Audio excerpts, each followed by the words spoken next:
ရိယာပိုင်းမှာတော့အကြမ်းဖက်စစ်ကောင်စီအာဏာသိမ်းပြီးနောက်ပိုင်းမှာဘလို့စီးပွားရေးဆိုင်ရာတွေကိုလှုပ်ဆောင်ခဲ့တယ်ဘလို့ဗန်တိုင်းမူဝါဒတွေကိုချမှတ်ခဲ့တယ်စတဲ့စီးပွားရေးနဲ့ပတ်သက်ပြီးသိရှိရတော့မစ္စတာရှောင်းတာနယ်ကိုဆက်လက်မြင်မြန်ကြည့်အောင်ပါ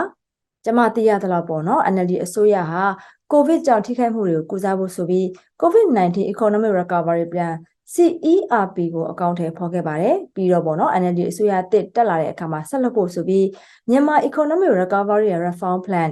MERP ကိုရေးဆွဲခဲ့ပါတယ်ဒါပေမဲ့ပေါ့နော်ထုတ်ပြန်ဖို့ရပ်ပိုင်းအလိုမှာပဲစစ်ကောင်စီကအာဏာသိမ်းခဲ့တာလည်းဖြစ်ပါတယ်ရှင့်ဆိုတော့တကယ်လို့ MERP ကိုသာဆက်လုပ်နိုင်ခဲ့မယ်ဆိုရင်ဘလို့အပြောင်းလဲတွေဖြစ်လာနိုင်ပါသလဲရှင့် Yes. Well, and I think if I can just say some more on that MERP, it was, and you mentioned the CERP, right, which was a very short-term economic program, the COVID Economic Relief Program, or CERP, but it was just short-term measures to alleviate the current situation. But that Myanmar Economic Resilience and Reform Plan, or MERRP, was something much better, much more comprehensive. It was short-term alleviation measures to lighten people's suffering and all of that. But it was about embedding the longer-term reforms as well. And because it would have come right at the start of the second term of the government, it would have been a much more powerful, much more effective set of reforms than anything that had happened before. Because, of course, by then, the government had the lessons of what worked and what didn't in that first term of office. So it had all of those, you know, all of the lessons. It was just a much improved set of programs based on knowledge, based on just experience, if you like, of that first term of government. So people were, as you mentioned, very excited, very enthusiastic about what was ahead. And yeah, it just adds to the tragedy, I think, that, you know, not only is this coup just destroyed things, but it's also just removed that great hope that was really there. ဟုတ်ကဲ့ပါဒီလက်ရှိမှာပေါ့နော်စစ်ကောင်စီအနေနဲ့လစာတိုးတာငွေဆက်ကိုအသစ်ရိုက်တာစတဲ့ငွေကြေးမူဝါဒတွေပေါ့နော်အဲ့ဒါတွေဗန်ဒိုင်းနဲ့ပတ်သက်တဲ့မူဝါဒတွေကိုကျင့်သုံးနေပြီးမှလည်းဒါတွေကထိရောက်မှုမရှိဘူးဆိုတာကိုမြင်နေရပါတယ်ရှင့်ဆိုတော့စစ်ကောင်စီအနေနဲ့အခုလိုအကြက်တဲဆိုင်နေတဲ့ကာလမှာဒီလိုနီးနာတွေကိုအသုံးပြုနေတဲ့အပေါ်ကိုရောမစ္စတာရှောင်းတာနဲ့အနေနဲ့ဘယ်လိုမြင်ပါသလဲရှင့် Well, they've got no economic idea at all. Basically, their only economic idea is how much resources can we, the military regime, how much can we extract from the economy? And that's really it. The economic program of the SAC is almost purely predatory. They just feed off the rest of the economy from the hard work of everyone in the economy. They need to extract as much resources as possible to wage their war. And if you look at all the individual measures, that's all they add up to. There's nothing constructive there. There's nothing that helps businesses build. There's nothing there for farmers. There's nothing there in the sectors of education or health, long-term capital formation. There's nothing about making the banking system better and more efficient. There's nothing there about, you know, long-term improvements to infrastructure, electricity. All of that takes absolutely second place to just using Myanmar as a resource to extract material for their war effort. And it's obvious in all sorts of ways, of course, that people in Myanmar see every day. But if we even just focused on things like foreign exchange, all these ridiculous new rulings on exporters needing to immediately surrender any foreign currency they earn. If people hold foreign currency, they've got to hand it over to the government, the regime rather, they're not a government. The way that workers overseas, for instance, are now being forced to channel part of their payments back through the formal banking system, which just means that the regime will confiscate that effectively through applying the official exchange rate. So if you look at all of that, it all, again, adds up to that one thing, that this is a predatory state that is just preying upon the people to extract the resources they need to wage war.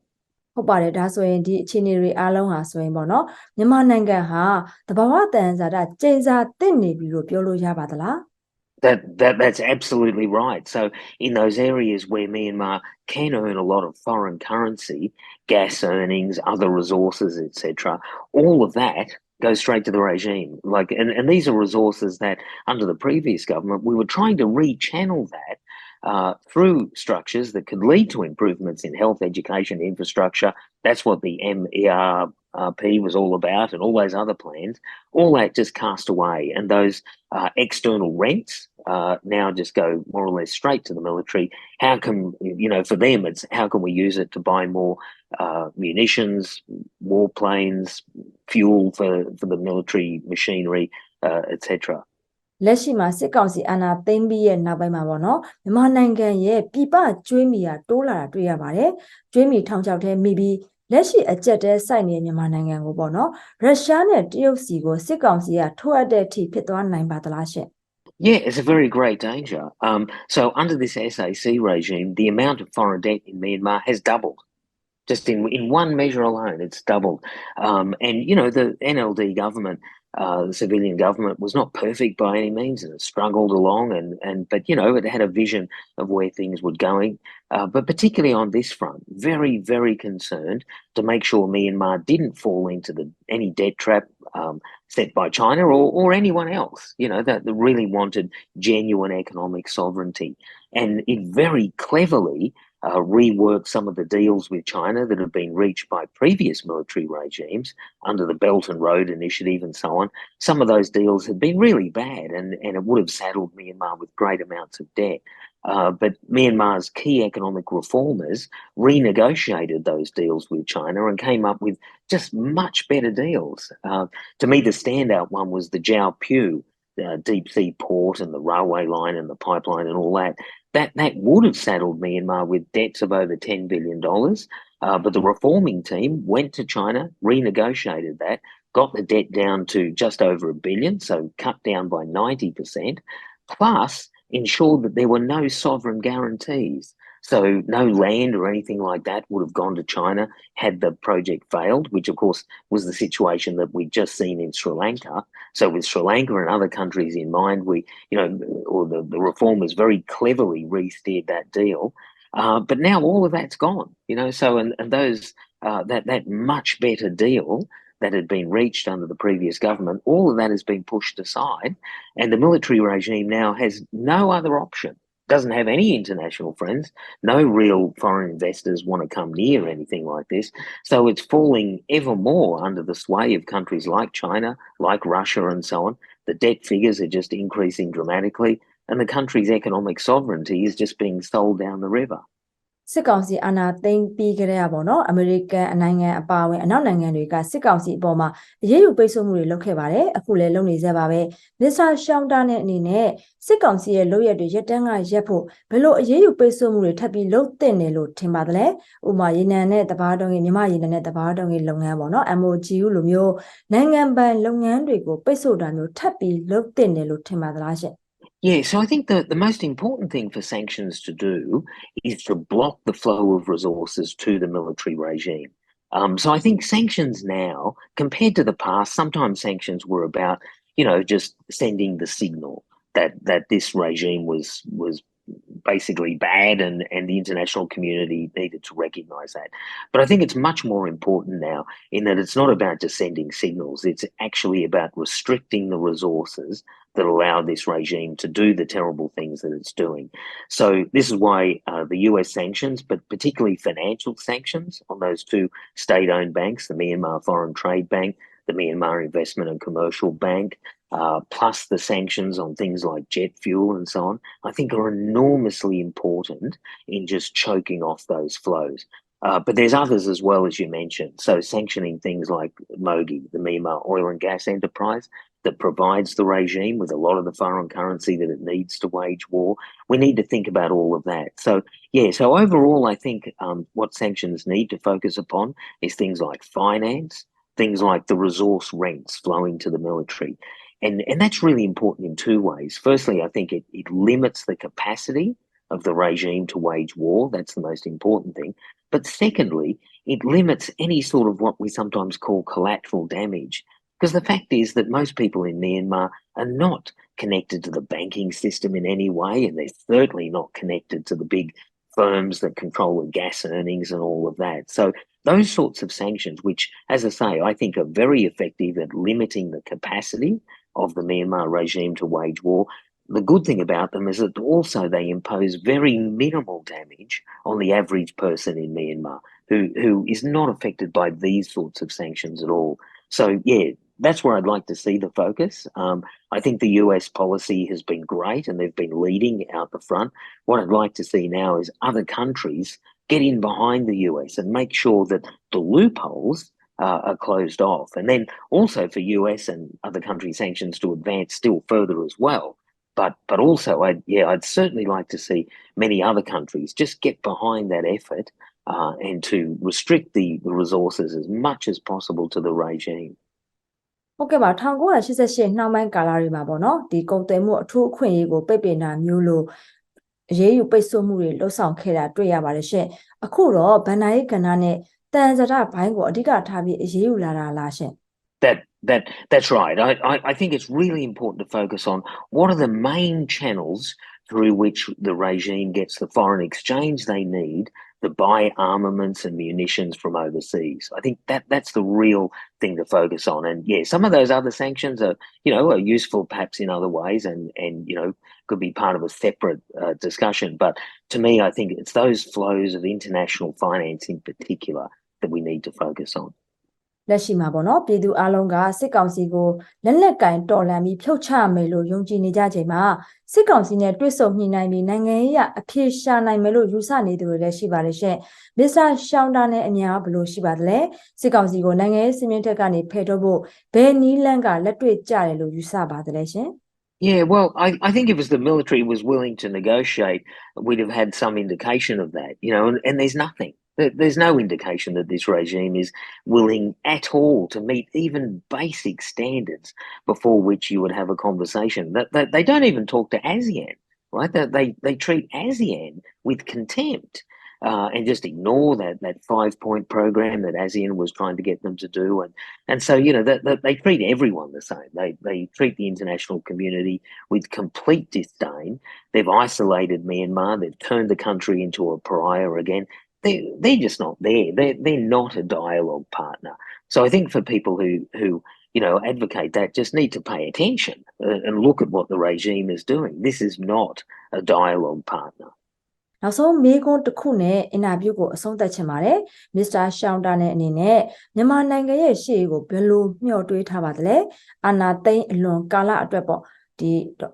ပေါ့နော်စစ်တပ်ရဲ့အခန်းကဏ္ဍမပါပဲမြန်မာနိုင်ငံရဲ့အခန်းအနာဂတ်ပေါ့နော်မြန်မာနိုင်ငံရဲ့အနာဂတ်ဟာဘယ်လိုပုံစံနဲ့ပါဝင်ဆောင်ရွက်ဖို့ရှိပါသလဲရှင့် Yeah, so on the future I have two very different thoughts. And that is if the military is not overthrown soon, I really worry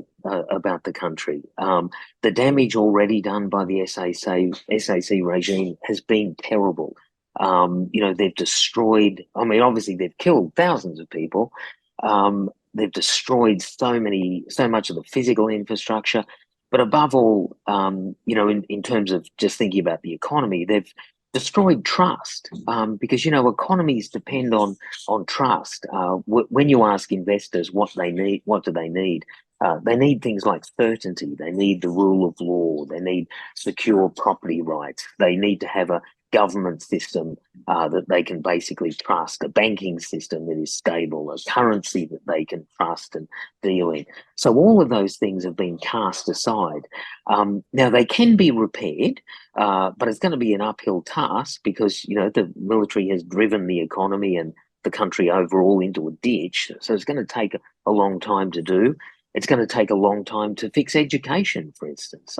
Just that alone, the damage that's been done to education and the denial of educational opportunities to so many people. One of the greatest pleasures I had of working in Myanmar was to work alongside some incredibly clever young people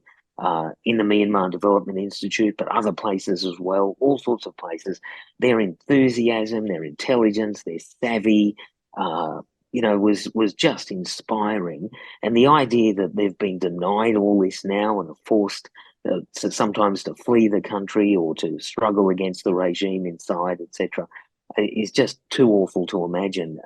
So in other words, if we sum it up, the damage to the country is very severe. It can be repaired, again, because I have such faith and trust in the Burmese people, not only in terms of courage and enthusiasm and all that, but innate abilities, all of that can be recovered. But the longer the SAC regime lasts, the more damage they do. So it worries me, and it worries me that, the situations that we spoke about in this interview, that if the resources are not choked off to them, they will have then the financial capacity to keep on, particularly hitting people from the air. Because if we look at the situation on the ground, they're on the back foot. It seems to be that the troops of the military are demoralised and have been beaten, over and again by resistance forces on the ground. But of course, the trouble is the regime commands the air, or largely commands the air. But all of that requires financial resources, because for a lot of that air capacity, Myanmar doesn't have the domestic industrial base to support it. So we need to come back to that issue of the financial resources that the military can get. And what worries me is that if they can keep getting this, then they might be able to just stay in a sort of stalemate, for a long period of time, not being able to achieve victory, which we certainly don't want them to do that. Then we'd enter into an even more darker age. But it worries me that they can just hang on there, committing atrocity after atrocity and just holding the country back day after day after day. So so I also, so in other words, I have an optimism about Myanmar based on the experience we've seen before. We know the capacities of the people, but there is a part of me that worries a lot that the longer this regime remains in place, the more that they can continue to access resources to keep on going, that they'll just put the country in a more and more terrible situation. So I feel a bit both optimistic and pessimistic, again, just depending on the circumstance. With respect to my own personal situation, I feel I owe a very great debt